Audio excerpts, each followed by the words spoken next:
এই বিয়েটা আসলে আমার কাছে বিয়ের মতো মনে হচ্ছে না। একসাথে আনন্দে নাচে গায়। কতটা নিচে, অনেকটা নেমে এসছে কিন্তু।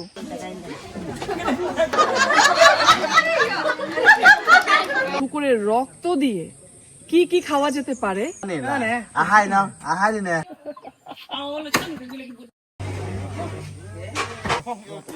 সেই সাথ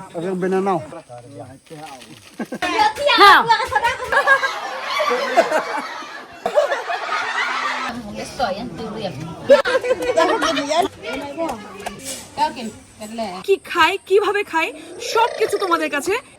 ডর্নিয়াং কি জানো? ডর্নিয়াং হচ্ছে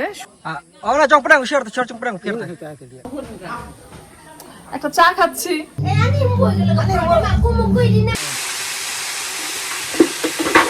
হ্যাঁ, কি মজা হবে বলো তো। ও বাঙালিদের মতো নিয়ে আসতে চাই। এটা কি কিনে নিয়ে আসলেন? কোথা থেকে?